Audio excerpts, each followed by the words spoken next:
Hey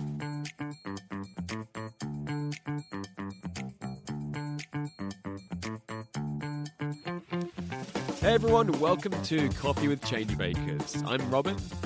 And I'm Yoshi. On the Coffee with Changemakers podcast, we explore the stories of changemakers taking on some of today's biggest social and environmental challenges.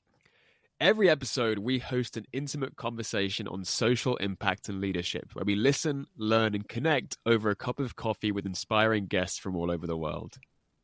So before we jump into today's episode, we have a quick ask. If you enjoy our conversations, it would mean the world to us if you subscribe, rate, and perhaps even tell a friend about the show. Your support helps us bring even more inspiring guests onto future episodes. So, here's today's coffee chat. Enjoy.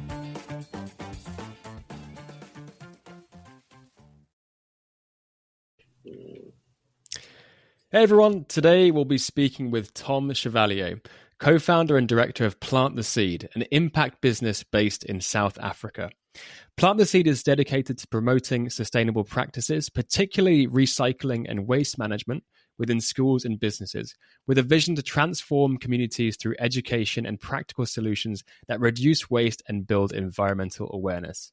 Tom's company has trained over 17,000 people, as well as over 1,000 teachers and staff, and has diverted over 90,000 kilograms of waste from landfills, as well as producing catchy educational videos on recycling that drive behavior change.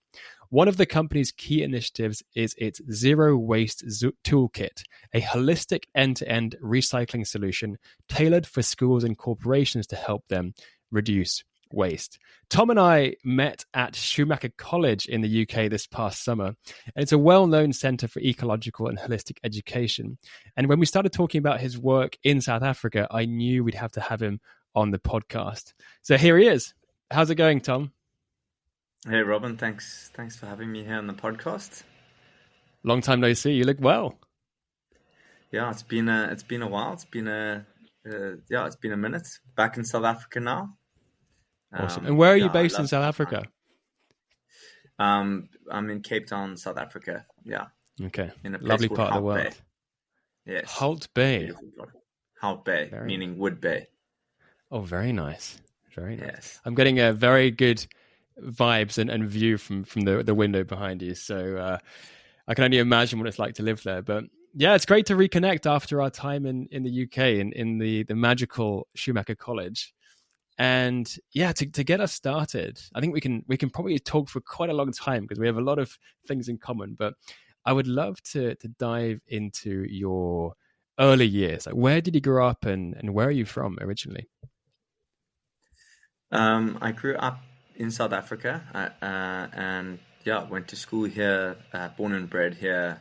My mum was English, from England, so we traveled to England often.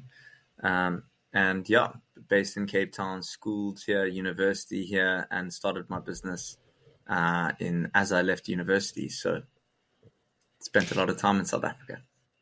And if I remember correctly, you and I both studied business at university. Is that right? No, I studied sustainable development. Okay, that's a better choice. Well, I don't know. I would maybe disagree. I think studying environmental science and sustainable development was great, but it wasn't a core skill, that gets you into the economy. I think learning about business might be a good approach in the beginning and then learn about sustainability. Interesting. Anyway. Yeah. But during your studies, did you have this idea that you'd want to be an entrepreneur solving environmental problems after university? Where did that seed come from? I just thought it was different, and people weren't doing it, and I struggled to just do what everyone else was doing, really, and I wanted to see what life was like as an entrepreneur. It was quite glorified, also, with all the kind of big startup, the big tech startups like Facebook, etc., and all the movies, The Social Network that came out. It was quite glorified when we finished university in 2012 to 2013. So yeah, it was like an exciting adventure, and I'm always up for a challenge. So I thought, why not? And did you go straight into making your own company after university, or what was the journey to starting your company? Well, so I studied environmental science for 3 years, and then I studied sustainable development as a postgraduate diploma, which is very similar to the Schumacher College in England, where we met. Um, and I was exposed to the world of sustainable development, which was very philosophical. My undergrad was very scientific, but the postgrad was very philosophical, trying to understand our relationship to nature, and development and nature. And yeah, it started making me think twice about everything I was told as a young man at school and in society. And I would be going back to my friends who were just studying traditional courses like commerce, etc. And I started saying to myself, well, why didn't I just try to start thinking about something differently? And I was quite passionate about agriculture. I was interested in, I was asking a lot of questions around, why do we not grow our own food? That was a big question that I had. And luckily, very luckily, I was privileged enough to live in a 2 hectare um, student digs that had a 2 hectare garden, which is it's a big garden. And my friends and I kind of drove around the town. It was called Stellenbosch, looking for kind of seedlings, seeds, compost. Because we had so much time on our hands as students, we decided, well, after asking the question, where does our food come from? Let's start planting food. And so we grew a 2 hectare organic farm, and I was trying to match what I was learning um, to what I could actually do practically. I was learning philosophically about what sustainability means to us and to the world, but what can I do when I get home to actually make a difference to myself and to the people around me? So I started a 2 hectare food garden, which led me to the entrepreneurial venture. Would you like me to explain how it did that, or?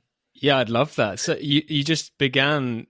Was it more of an experiment with friends, or did you have the idea to turn this into a business from the very beginning? No, it was not a business from the very beginning. It was a movement. So we called Mm. ourselves. I have a twin brother. His name's Sam, Sam Chevallier, and we started an organization on Facebook at the time. We started like a big group or Facebook page, and it was called Sustainable Brothers. And because we were studying at the Sustainability Institute, we were wanting to provide a platform for our close friends to connect with sustainability, and we would post pictures of the farm, the 2 hectare organic farm that we were planting and growing and harvesting to inspire people around sustainable development initiatives. And then, yeah, so it was basically a student movement. We got about 5,000 people onto the platform, and we went to events inspiring different ideas that would spark sustainability and just to get people to start thinking critically about their relationship to the world. So yeah, it was Sustainable Brothers, and then we moved it into Sustainable Brothers and Sisters, to be a bit more inclusive. And yeah, so we went to events, did activations, etc. But there was one day, this is where the business kind of journey started. There was one day where a friend of mine, who was a teacher at a local school in the area, said, "Can I please take my grade 9 learners? They're about 15 years old. They were studying, they were in biology, and they wanted to learn about soil sciences and organic farming." To the farm. And I kind of said to him, wow, cool. I mean, you can bring, some learners over. It'll be, and then I quickly wrote down a price point. I think it was 150 Rand a learner. Um, and I times that by how many learners, and I came up with an amount that I looked at and I was like, well, this is going to be worth it. And then I brought a cohort of grade 9 students from a local school, and we taught them ideas around sustainable agriculture, fauna and flora, and then we also did renewable energy, just so that they could start thinking about it. So when they finished school, they could, think about going into a career around sustainability, and that's where we kind of came up with the idea, plant the seed, because a young mind is fertile, and this is a good opportunity now to plant the seed of critical thinking, systems thinking, creative thinking, and sustainable development. So that's where it began. It must have been quite amazing to have young people on the farm or on the 2 hectares of land learning about all these things. But what kind of changes did you see among the young people? Did they have a similar thing where they went from this philosophical concept of like, what is agriculture, what is sustainability, to a practical understanding? And what kind of changes did you see among the young people that came to your farm? Well, we only had one day with the learners, so they would come in and we would just take them around the farm, and it was an outing for them. I mean, I think with the students, the 5,000 people that we'd inspired around sustainable development, they felt they could do something. So we'd go plant a few trees, and then we'd go partying afterwards. It was a good way to just go connect with people, start conversations, and then go out and have fun. Instead of being anxious with my student friends around the environmental situation, there was a lot of conversation around climate change at the time. We could feel active around it. So yeah, I think there's just a different conversation around that. The kids coming, where the business started, Plant the Seed, and Sustainable Brothers and Sisters, which is a student movement. But to answer your question, it was a way for them to find something, a project where they can just do something with their hands, really. I love that. The idea of getting your hands dirty, feeling like you're actually doing something in the face of what is a very large and sometimes overwhelming challenge like the climate crisis. And what I'd love to hear about is, you had this idea, you started the student movement, and you realized that, oh, hang on, there's an opportunity here to bring young people, for example, onto the farm. And I imagine things started to move forward and progress from there. But what did it look like after that stage? Well, it was very slow, right? So I mean, this comes from this now moves into the conversation of being a very idealistic student, who's very inspired, but also quite radical, in his young life, which is me. I'm talking about me, but I was quite, yeah. I think you have to grow, and if you don't kind of look back and cringe, I think you're not growing, right? So when I look back at myself, then I cringe at some of the things I said and some of the things I did. But it was because I was super inspired and I was amped to make a change. And we were learning about business, which is difficult.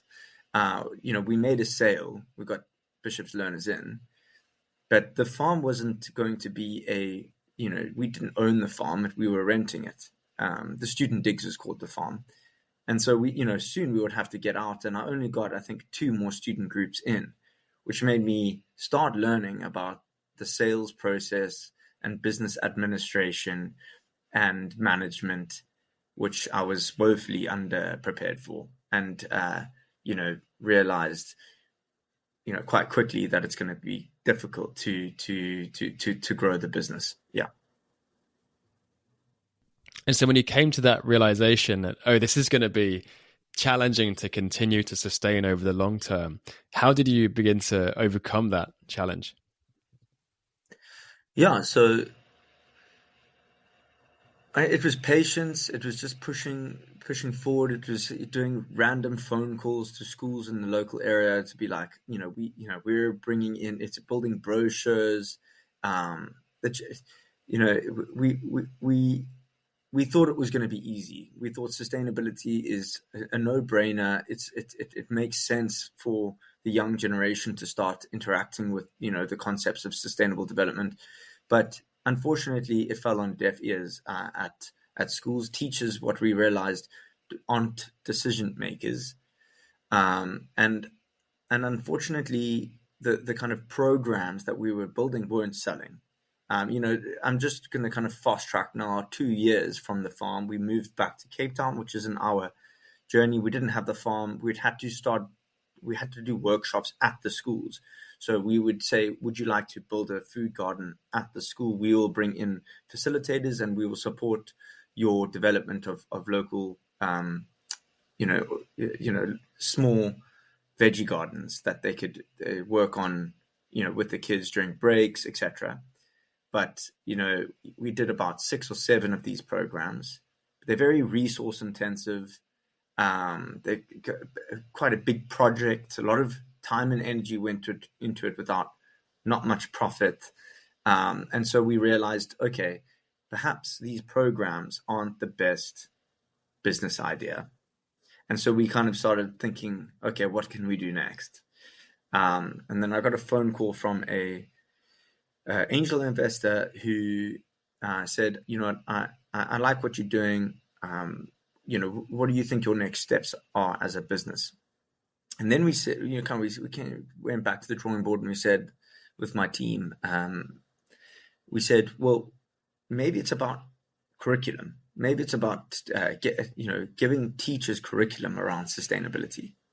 And so the angel investor flew us to the United States. We met a company called EcoRise, and they develop curriculum and they provide teacher training around different themes in sustainability. They have a kind of a curriculum called Sustainable Intelligence, which is broken up into 7 eco themes: waste, water, energy, food, public spaces, and their content was comprehensive. They had teacher notes, lesson plans.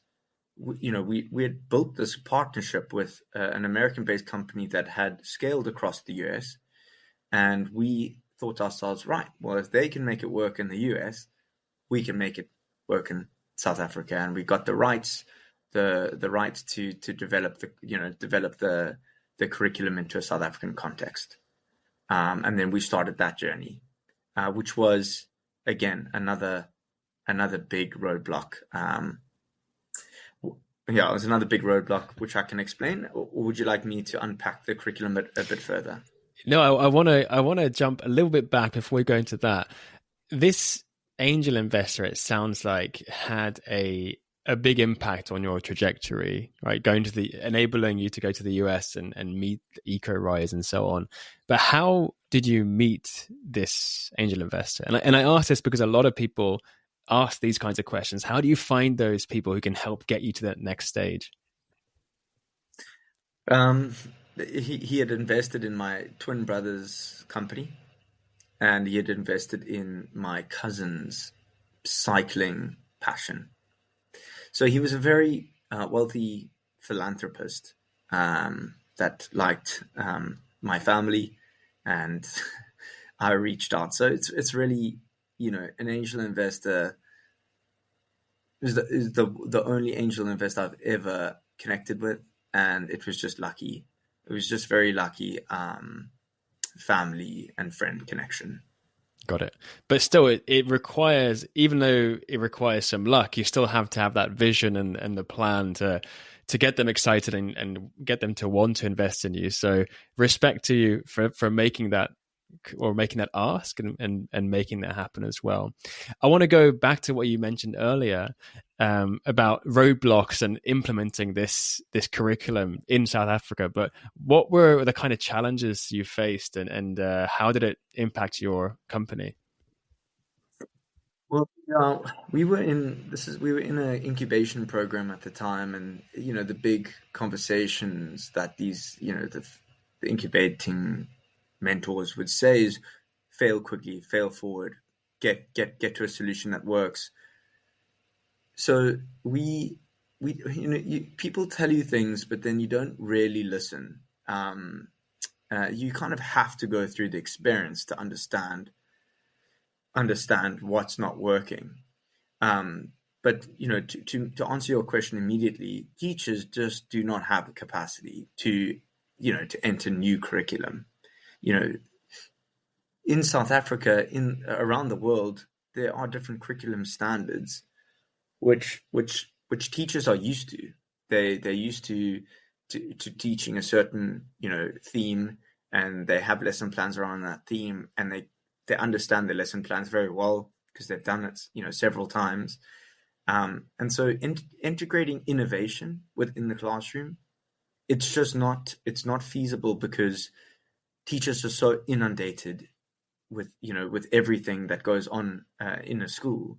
So firstly, teachers are too busy, schools are too busy, and then we weren't chatting to the right decision makers in the school.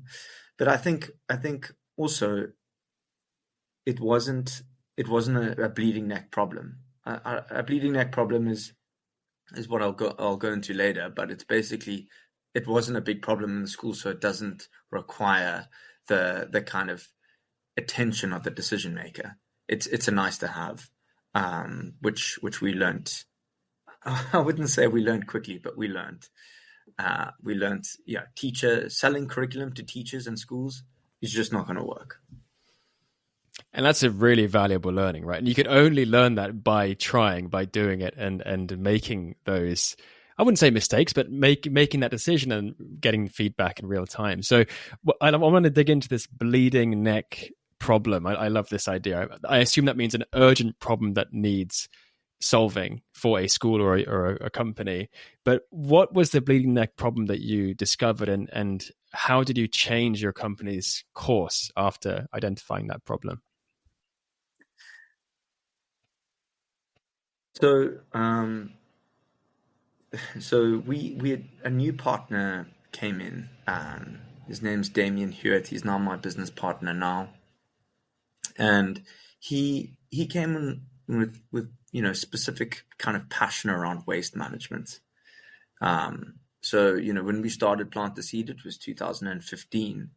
We're now in 2019. So we had 4 years of just blockage, 3 or 4 years of just not really growing and establishing a business, which is long. and Damien, I had to get out of the business full time at this point because I wasn't able to make any money, and I got a kind of business development gig in London, and I was working with him, and basically we realized that with his kind of partnership advice that waste is a problem. And so a bleeding neck problem is basically something that needs to urgently be solved. So if you have a sore tooth, for example, you're going to go the next day, you're going to cancel all your meetings because you can't talk. If it's really sore, you're going to go to the dentist and sort it out the next day. So the same thing, that's always a really good indicator when starting a business, is really understanding what the urgent problem is that you can solve. At the beginning of this chat, you launched us in by saying that we're an impact business, right? Businesses are solving problems. We're essentially looking at what is the big bleeding edge problem in a school, and so we kind of concluded that there's no recycling happening in any schools in South Africa. 90% of waste goes to landfill. Only 10% gets recycled in South Africa. We saw this as a huge problem, and obviously a massive opportunity, which actually looks at about a 25 billion rand in annual services kind of opportunity. And we said, right, let's focus in on being a waste management company with the element of education. And so our roots of education were there, but we moved to say, right, we are going to develop a solution that's going to sort out the inefficient waste management practices that schools are currently dealing with. And then we came up with the Zero Waste Toolkit, a solution now that is actually working. Amazing. And when you identified this bleeding net problem, you realized there has to be something done about waste from schools. As you said, most of it gets to landfill, and there's a huge opportunity. Can you tell us a bit more about your holistic end-to-end waste solutions, including your Zero Waste Toolkit? What does it do, and how does it make an impact in the schools and businesses? Yeah, so I suppose the end-to-end solution, which is the product. I'm going to start first with education.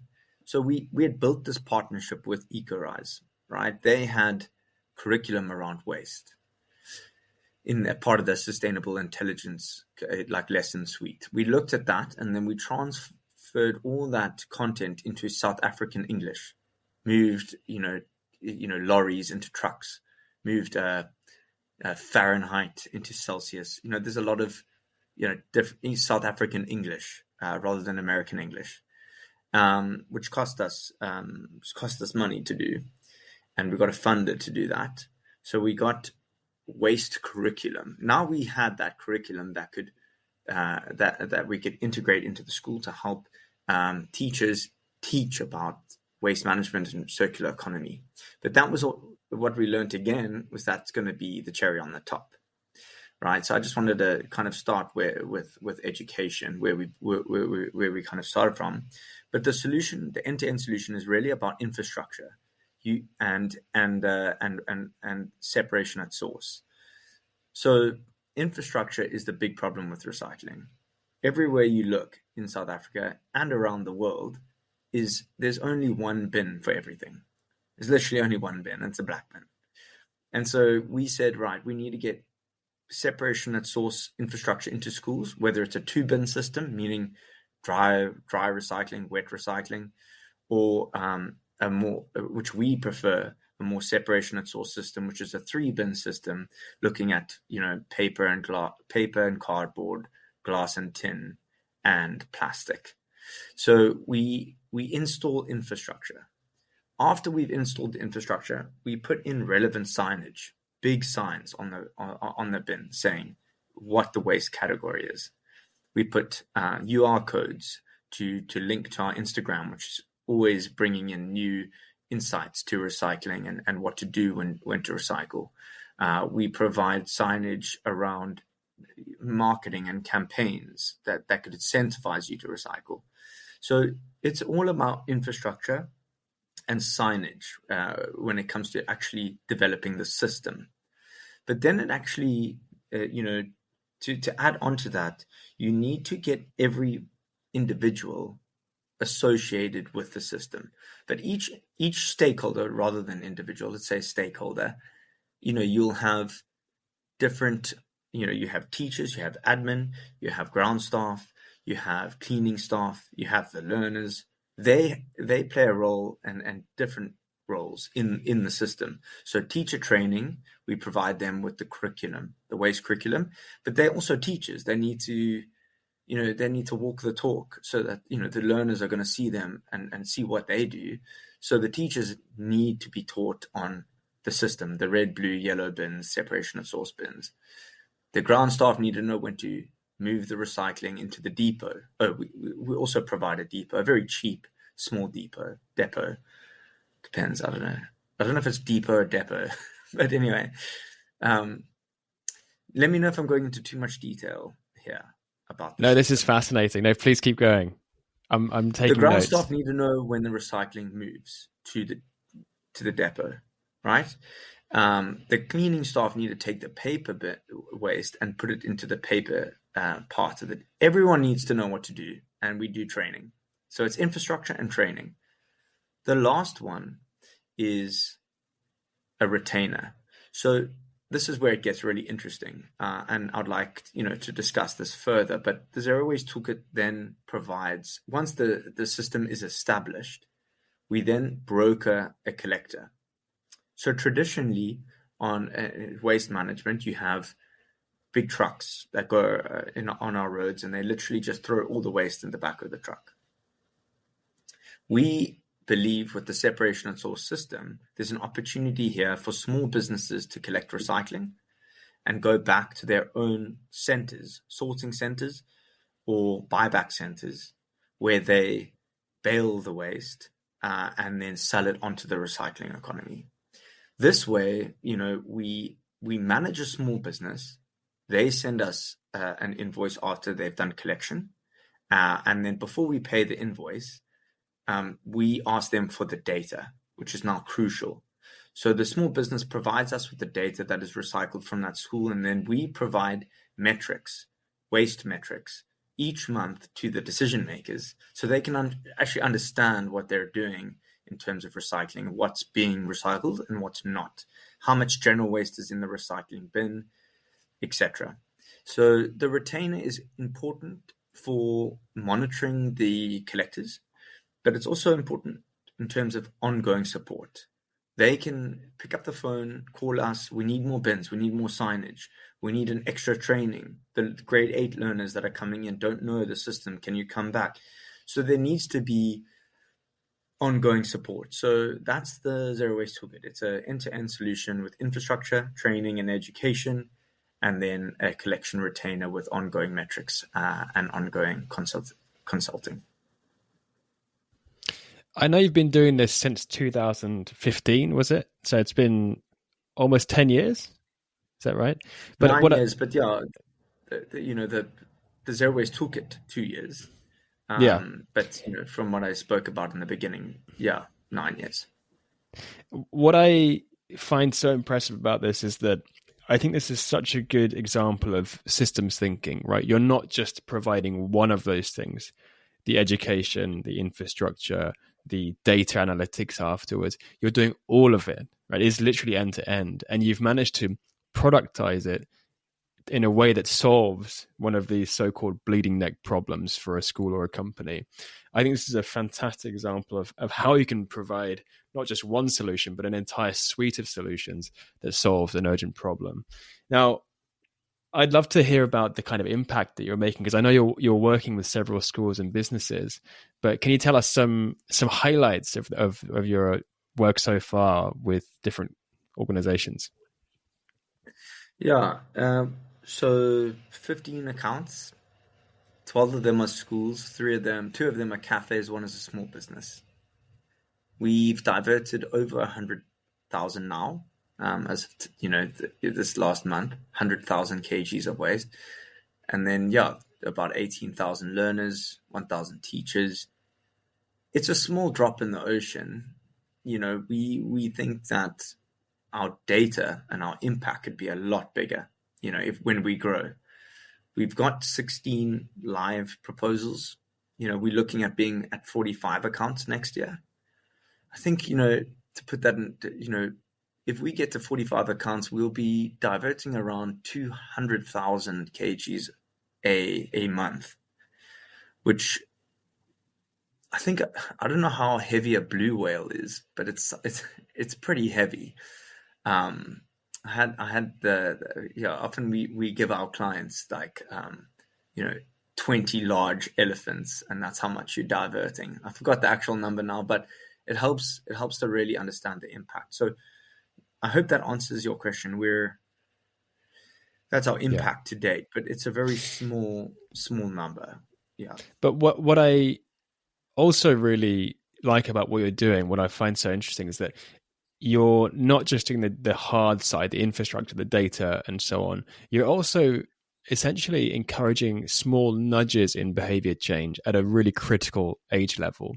I'm going to be sharing the website link, and if you go on to planttheseed.co.za, you can see the colors of the bins: yellow, red, blue. You can see the QR codes, and you've made it fun. You've made it it pops out. It's not like people think of bins as pretty boring things, but if you have a QR code, if you have bright colors, if you have videos that you can watch, I think it does make it a very different experience, and it does encourage a much wider and stronger kind of behavior change. But can you maybe share a little bit more about the kind of fun educational videos?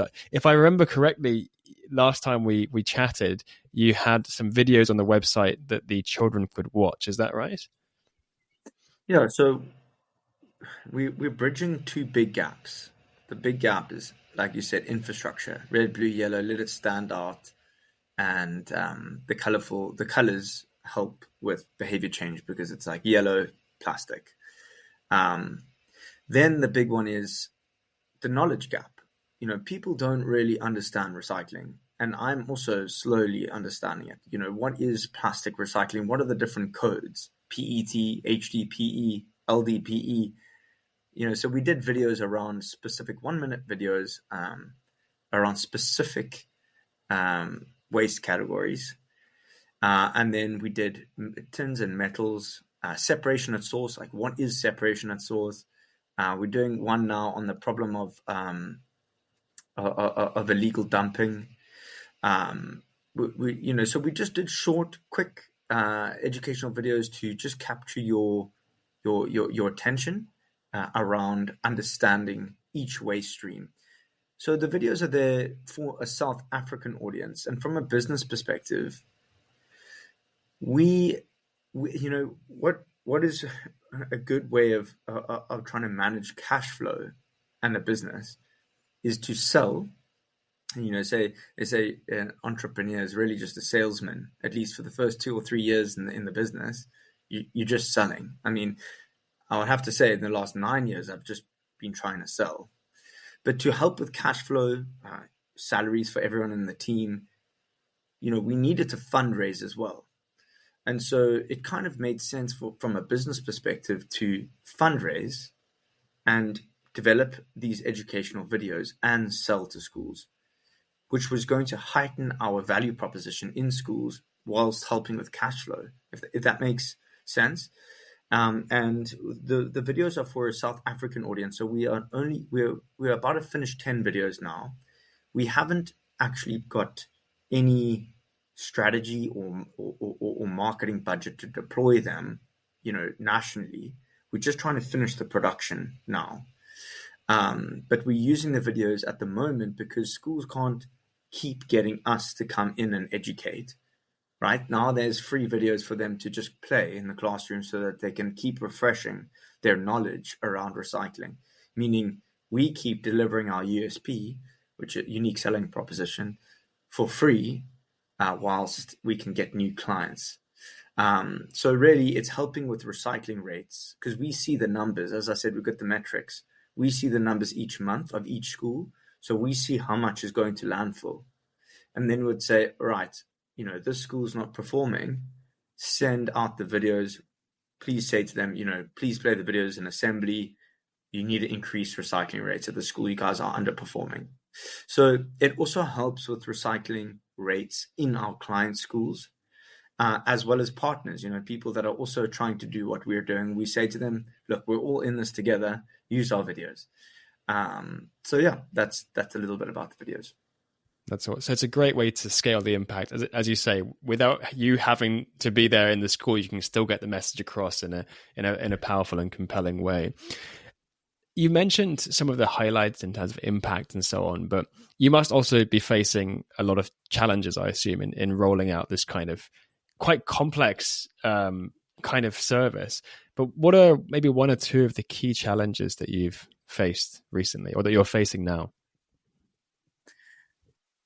I mean, I think the biggest challenge is bins. Bins are expensive, especially when you've got 3 per station. The costs start racking up when you need 18 stations in a big school that's over 1,500 learners. Let's say you need makes the upfront cost of going zero waste expensive because you've got a high capital expenditure to start going zero waste. So a lot of the time our sales start stalling because the bins are such a big hurdle, or the customer clutches their wallet when they look at it. Especially, I mean, I haven't mentioned this, but going zero waste and recycling, it is a bleeding neck problem, but it is a grudge purchase, at least at the moment, because we don't offer rebates to our customers at the moment. We don't show them return on investment at the moment. We know that the market's going to increase, but we are saying to our clients, like, this is, we could divert waste from landfill and reduce municipal costs, and then offset that with recycling, meaning we could break even with your current waste costs, if that makes sense. But it's not going to give you a return on investment. So a lot of business managers are going, why would I do this? Or how am I going to make money? And I just say to them, look, you're not going to make money, but we're going to try and just keep your costs level, whilst also implementing, as you say, critical behavior change interventions around sustainability in schools, getting them to really just think before they put an item in the bin, which is going to have a cognitive difference in their lives going forward. So it just, the moral case is there, but the business case sometimes it's hard to convey. So that's the big challenge, is bins, and then promoting a kind of a good business case to the business manager. Right. If that makes sense. Yeah, that makes sense. I'm assuming that there's also a, I guess, differentiation value proposition for schools. If one school is doing a fantastic job with recycling and waste management, the other is not. If everything else is equal, I assume there's a branding proposition in terms of like students wanting to go to that school that's slightly more environmentally friendly, or the parents wanting to send their kids to those kinds of schools as well. So I assume there's some kind of PR or branding value as well. But yes. Do you find that? I mean, look, we're a 3-man team. One's in education and training that does all the training, does all the audits. I do the sales and business development. And then we've just had a new recruit, Manin, who's incredible at data analytics and reporting. So when it comes to what you just mentioned, we just don't have capacity to really push out. Like, if we had a marketing employee that could support us with PR in the schools, it'd be great. But I think what I've learned in life is that in this business journey is that assumptions that you assume that people are going to want recycling if the other school does, but don't make that assumption, because everyone's just trying to not spend money, really. Like, right. They want to, okay. They're schools, they don't have the biggest budgets to, everyone thinks that schools are, wealthy schools have money, but they've got a lot of costs as well. Got it. And in the face of these kinds of challenges, I actually never knew bins were so expensive, but in the face of these kinds of challenges, what keeps you going? Like, what gets you up in the morning? Because you've been doing this for almost 10 years on this journey, and I'd love to hear, what's your motivation? Yeah, I think I am a little bit of a blind optimist. There's this saying, sometimes you just got to wash your face. Sometimes to say, is your business going to work? And we have to do that every now and then. I think, to stay in for this long, this is why I'm saying, entrepreneurship is very difficult. It's a hard journey. It's you go through ups and downs. You make a sale, you lose a sale. You don't work in a nice, comfortable work environment with people around you. You're working by yourself in cafes and by yourself at home, and your business partners you've spoken to so much that you need to kind of break, from always communicating with them. And so what's kept me around is I just know that I am a business owner, a salesman, an entrepreneur. And so what am I going to do? Sell someone else's business, or am I going to sell mine? And I think I'm not very hireable in the market. And I think I have to start a business, to be honest. And what's kept me around also, I mean, obviously right, having an impact business wakes you up, and it is exciting to we've just been accepted into a big investment kind of launch where the South African public are voting for startups that they think are going to be successful. That gets you up in the morning. And I'm an optimist, eternal optimist. I want to build wealth, and I want to build opportunities through business management. Yeah, but it's difficult. I don't know how. My girlfriend, my partner, she's very patient, and she's been supporting me through the downs. But yeah, it's a difficult journey for sure. I think that's a very candid and honest reflection, because when you look at entrepreneurs, you can often feel like, oh wow, they're crushing it, they're killing it, they're getting all these deals, awards, media, and things. But as you say, behind the scenes, it can be very, very tough, and for a very long time in some cases. So the fact that you're so driven and that you have this mission, I think it's a very honorable thing, and I appreciate the candid conversation around how it is in reality. I fully agree with you. And I always say that I'm also completely unhireable at this point, because I'd be a nightmare to manage. So in a sense, like entrepreneurship, once you choose that route, it's kind of hard to go back to a different place, I think. But I'd love to hear a bit about your learnings. You've obviously experienced so much building this from a student movement to a business. And what would you say have been some of the key learnings for you personally as you've made this transition? I think, starting a business is, it's about, I want to maybe just talk about I definitely think it's critical to have a co-founder, firstly, and a partner with you on this journey. Because you can't do everything yourself. You literally just cannot. And you need someone to support you where you have a weakness.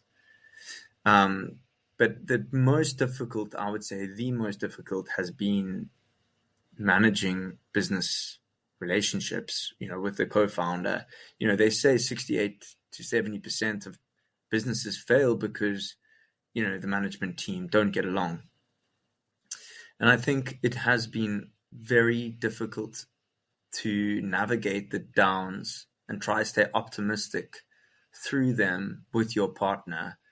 And it's like a relationship, with your girlfriend, or your boyfriend. You need to communicate. You need to tell them like how you feel. It's critical to understand that you're on the same page. If you just 1 degree, if you give the analogy of an airplane, leaving and your partner just goes 1 degree off course, you're not going to have the same landing place.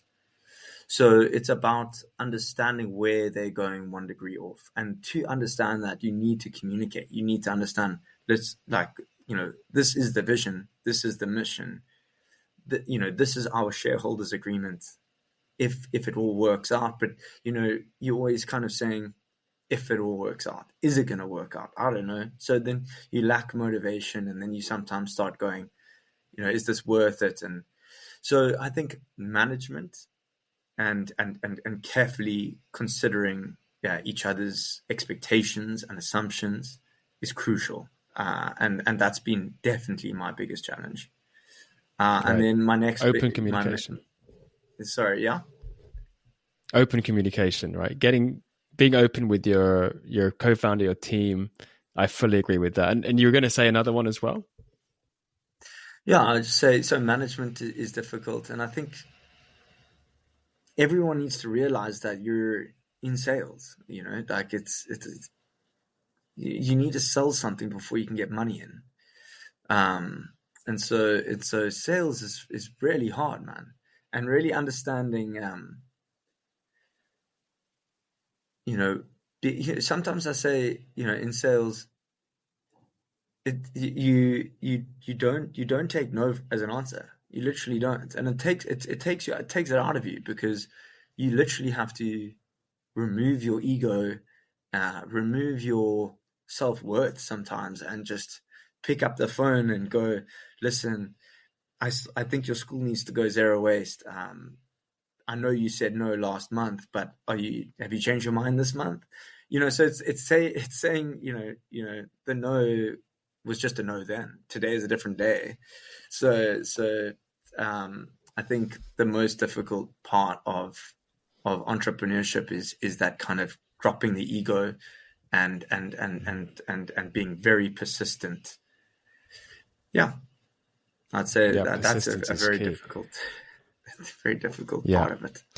For anyone listening who's interested in this idea of keeping going when you've had a no, there's a really good TED talk on rejection therapy where a entrepreneur spends 100 days trying to get rejected every single day to essentially grow the muscle of facing rejection. So he would go into, like, he'd knock on a stranger's door and say, "Hey, can I plant this flower in your garden?" Or he would go on a plane. He would ask the pilot, "Do you mind if I make the announcement?" Ridiculous things. But first of all, he became extremely good at getting rejected and moving forward. And the second thing was that actually people would say yes a lot more than he thought. So highly recommend that for anyone interested in persevering in the face of no. And secondly, I want to add to what you said about sales, because I agree with you. Sales is critical, and it's not just about selling your product. You're also selling to your team members to keep them on board. You're selling to your investors. You're selling to partners. The communications and persuasion, I would say, are critical skill sets as well. So fully on board with that. And Tom, if you were going to do this again, the same journey, would there be anything that you would do differently? And if so, why? Yeah, I mean, I often think about it. Would I actually do this journey if I knew what it was going to entail? Sometimes I think, I'm so far deep in it, I can't go back. I just got to go forward. And they have this thing where, I was listening to Diary of the CEO book where, he talks about how, you need to have this kind of thinking to say, there is no option. There's no plan B. It's only plan A. And I'm only going to be a plan A thinker. And I can only be a plan A thinker. So I think, looking, that's where I am now. There's no plan B. I have to go plan A. Let's do it. But, just being in that mindset, if I had to go back and go, this is what the journey is going to be up, I might have considered a different career. But the learning, so that, the audience could potentially, get an insight from, is to just say, just stop whatever you're doing and really, really ask the question of, what problem am I solving? Like, what am I solving? And build a waiting list, of that solution that you want to provide, and see if there's demand for it before you invest time in developing it. I think I would always go with that kind of that thinking, and if I had $100, like, what would I do with the money? I would think about what I would do differently, is to say, well, everything's about relationships. If people are going to give you money, you've developed a relationship with them, not because you've, got such an amazing thing. I mean, sure, yeah, if you've got an amazing thing, people just buy it, credible. But you are, especially with B2B, business to business, you're developing a relationship. So I think what I would do is I'd buy people coffee. I would get them lunch. I'd get them dinner. I would figure out who's the most important person in the room that I need to speak to, put a hit list there, and start conversations. Because at the end of the day, people that are gonna give you money are gonna be people that trust you and people that believe in your vision. And you can't do that with just a cold outreach. So those are the two big things I'll do differently if I would do it again. Brilliant. And I know there's a lot going on, right now for you with the company and what's coming up as well. It sounds like there's a lot of projects, but what's next for you on the horizon in terms of Plant the Seed and your other kind of initiatives? What are the main things coming up that you're excited about?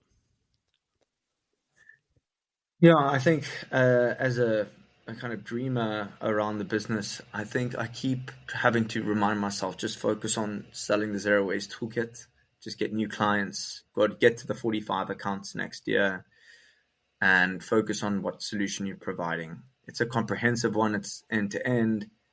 So sometimes I feel like maybe we're making this too complicated, but it's just to focus on getting to 45 accounts and just, each day waking up going, how can I get to 45 accounts? It's critical. And obviously be very customer centric. I think everyone has to be customers. As soon as a customer's sad, I'll phone them up and solve the problem there and then, because I think, being customer centric in the first 2 years, I mean, you should always be customer centric, but yeah. Then what's next? What I'm dreaming about really is we've got, when we do get 45 accounts, the big capacity problem that we're going to have is we connect these sorting centers to our clients.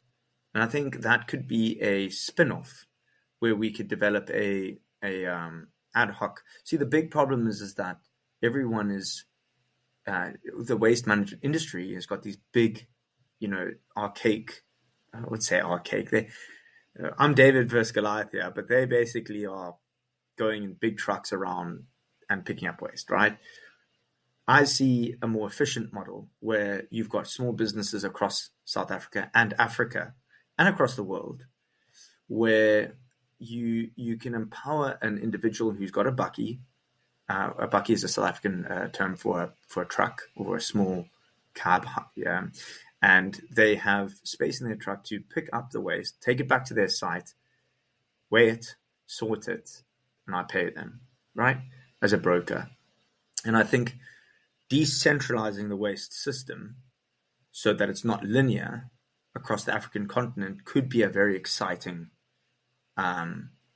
prospect. If you look at a model like Uber, you could develop certain criteria for the collectors who collect the waste and take it back, and then you provide them with a star rating on how they picked it up, when they picked it up, what their kind of reliability was. Did they pick up during school hours or did they pick it up during quiet hours? And I think this kind of decentralized waste management system, which could really revolutionize the industry, is where we could really spin off and get a unicorn. But that's what gets me excited. But amazing. I can't think too big. I've got to sell the 45 accounts too. Right. But I like that laser-like focus you have. Get those 45 clients and then think of the next step or the next chapter. Tom, I think this has been such a fascinating conversation. I'm glad we got to speak more in depth about this, because at Schumacher it was always like running around between classes and activities and things. So for me anyway, really, really appreciate this in-depth conversation. And I think for our listeners, there's a lot of takeaways. The way that you built this from a student movement into what it is today, what you mentioned about identifying a bleeding neck problem, I really, really agree with that. And also just the way you've taken a very strong systems thinking approach to what you're doing, and you're creating this end-to-end holistic solution for schools and businesses to eliminate or reduce their waste. So many takeaways here. I'm going to include your website to direct people who are interested in what you're doing to find out more. Is there anywhere else where people can follow you in your journey? We have an Instagram page, but I think to follow the website, we're going to be launching those videos so you can see a little tab at the top right to see the videos and our YouTube channel. So yeah, great. Any final message for our listeners, Tom? No, I just want to say thank you for obviously it's been great to have this opportunity to talk about Plant the Seed, and also it's and I also just enjoyed catching up with you as a friend, Robin. It's good to meet like-minded people across the world. It keeps me inspired, and so thank you so much for having me on the show. Likewise, Tom. To all of our listeners, if you enjoyed today's episode, be sure to subscribe, rate, and share, and we'll be back with more stories of impact soon. Thanks so much, Tom, for joining us, and thank you to our listeners. We'll see you next time. Goodbye.